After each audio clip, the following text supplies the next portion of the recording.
yang memang awalnya mendukung Mas Anies, lalu di akhir ternyata malah berbelok dengan memang satu dan lain hal. Jadi saya tadi tanya kan sama Mas Aziz, apa buktinya begitu sehingga keluar pernyataan sekeras itu. Itu tadi mungkin menurut saya terlalu kepedean percaya diri bahwa akan diusung oleh 3 partai. Sementara Anies juga ada statement mungkin dalam hati beliau, saya elektabilitasnya tinggi. Assalamualaikum warahmatullahi wabarakatuh. Teman-teman, balik lagi di channel YouTube gua, Hairun Imam.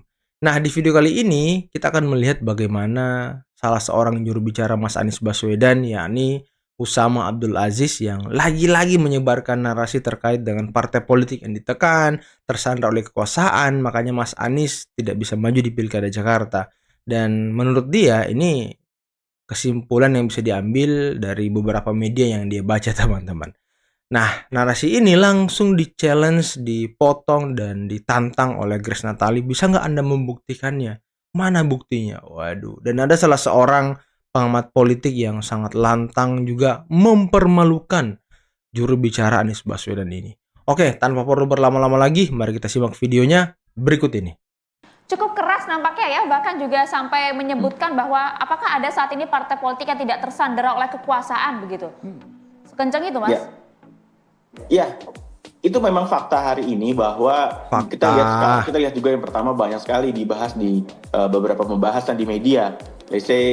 Boleh saya sebut satu mungkin di yang sering keras juga di Tempo yang menyebut hal-hal seperti itu. Lalu yang kedua juga penggantian Menkumham di detik-detik akhir pemerintahan Pak Jokowi. Pergantian Menkumham di detik-detik akhir itu untuk keberlanjutan, itu untuk transisi kekuasaan, bukan untuk jegal-menjegal partai. Karena yang naik adalah orangnya Pak Prabowo. Itu disiapkan ketika pemerintahan Pak Prabowo berjalan nanti. Menjadi suatu isyarat untuk partai-partai lainnya. Yang ketiga juga dijelaskan juga oleh Pak Erlangga memberikan kesan pada Pak Bahlil bahwa kursi Kapolri aja diambil gitu. Yang ketiga, Pak Bahlil sendiri juga sampaikan di pidatonya bahwa jangan main-main dengan Raja Jawa ini. Bahwa ngeri barang ini, dia bilang gitu dah. Hal-hal gimmick seperti ini juga memang sudah bisa menjadi suatu kesimpulan dan juga informasi-informasi yang kami dapatkan dari berbagai partai yang memang awalnya mendukung Mas Anies, lalu di akhir ternyata malah berbelok dengan memang satu dan lain hal. Tapi apapun itu keputusannya memang dari Mas Anies sendiri sangat menghargai dan sangat menghormati. Ya iyalah, harus menghormati dan menghargai. Emang Mas Anies siapa? Bukan orang partai. Dia mau melawan partai nggak bisa. Dia bukan pemilik partai, guys. Putusan dari teman-teman partai yang menyatakan hal itu. Nah, lagian kalau PKS ditekan dan juga PKS tersandra, nggak mungkin PKS keluarkan rekomendasi Anies Sohibul Iman. Nggak mungkin. Nasdem sudah declare. PKS sudah mengeluarkan SK untuk Anies Sohibul Iman. Ya tinggal Mas Anies yang harus bergerilya mencari partai tambahan. Ya, terima kasih. Saya memantau juga ya pernyataan Pak Anies, juga wawancara panjang Pak Anies dengan Mbak Najwa Shihab baru-baru ini. Di situ terlihat memang ada dinamika partai. Sekali lagi kita tahu bahwa kalau untuk mencalonkan kepala daerah ini ranahnya partai-partai ya. Bahwa apalagi kalau kita bicara terkait dengan PDIP. Kalau Pak Anies dalam wawancaranya sama Mbak Najwa melihat kok bisa ya ada aspirasi dari DPW, DPD, tapi kok ternyata di DPP keputusannya lain. Wah, itu berarti Pak Anies mungkin kurang mendalami dinamika dari PDIP misalnya. Karena di PDIP mau seperti apapun aspirasi di bawah, kalau di ujungnya ketua umum punya aspirasi yang berbeda, keputusan terakhir dan prerogatif itu jangankan untuk kepala daerah, untuk presiden pun itu ada di Ibu Mega, jadi tidak perlu bingung begitu ya, dan akhirnya narasinya kemana-mana. Konteks saya di sini diundangkan untuk meresponi karena ada tudingan bahwa dari pernyataan Pak Anies bahwa ini ada tersandera kekuasaan, konteksnya di situ ya. Jadi saya tadi tanya kan sama Mas Aziz, apa buktinya begitu sehingga keluar pernyataan sekeras itu. Ternyata yang disampaikan oleh Mas Aziz adalah lihat ke media, pemberitaan di media.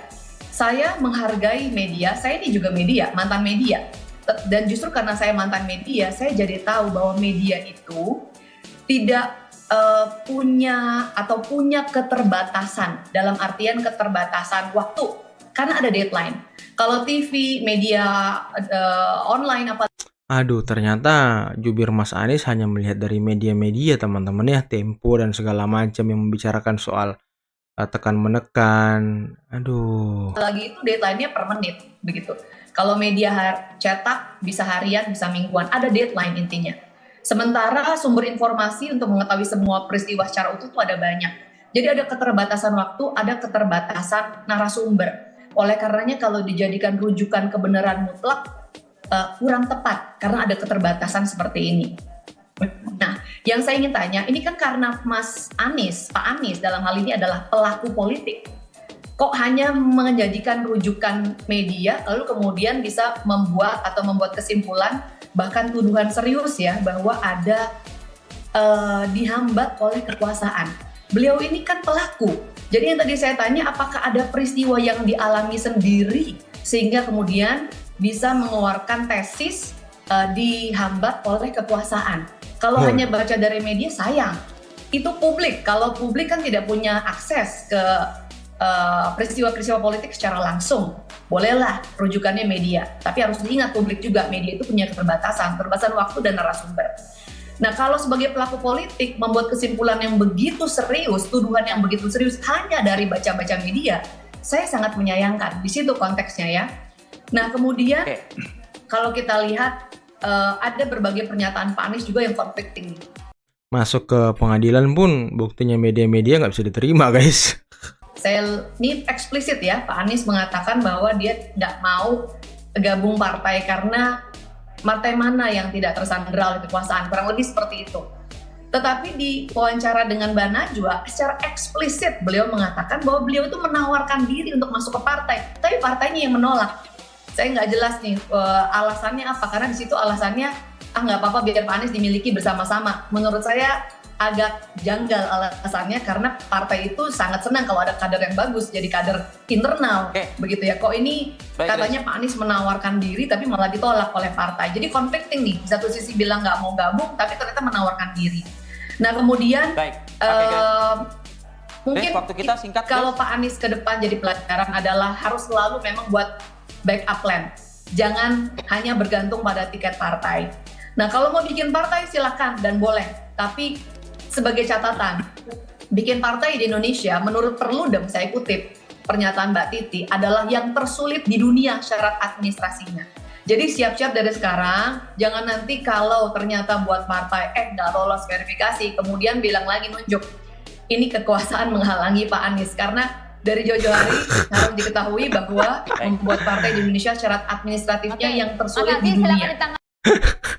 Langsung diskak sama Grace Natalia kan, nanti kalau Anda sudah daftar partainya terus partainya nggak lolos administrasi dan segala macam, nanti Pak Jokowi lagi yang dituding ya kan, kekuasaan lagi yang dituding yang menghalangi. Aduh gitu-gitu ya terus narasinya. Jadi jangan lempar kesalahan, tapi semoga bisa belajar dari peristiwa hari ini supaya lebih prepare dan lebih cerdik ya atau cermat melihat dinamika partai politik. Karena di partai politik di mana-mana pasang spanduk, di baliho di mana-mana ternyata nggak jadi, itu udah biasa. Sudah pakai baju putih nggak jadi dilantik, itu juga peristiwa nyata yang terjadi. Misalnya tersandra, partai mana yang tidak tersandra per hari ini? Nah sebenarnya jawabannya kalau begitu Pak Anies harusnya nggak usah diusung Nasdem dong. Karena Nasdem tersandra dong, tapi faktanya Pak Anies bisa maju dengan Nasdem kan? Berarti apakah Nasdem tersandra atau tidak? Lupa dengan masalah itu yang saya bilang. Oh, kalau itu tersandra, mestinya Bapak ini lupa dengan itu tarungnya nggak main-main, itu pilpres. Wow, buktinya ya Nasdem juga bilang sekali kapar belayar, terkembang, tetap maju Nasdem surut. kan? Artinya itu Nasdem bukan partai atau ormas itu. Ya kan begitu logikanya. Tapi kalau pilkada kan kita tahu Bang berada di posisi mana. Ini nggak apple to apple katanya. Ya. PKS sudah ngasih jadwal, ya, kasih timeline kan, waktu kan, cuma cari 4 kursi saja. Udah saya carikan 18 kursi, terus dibilang PKS yang salah.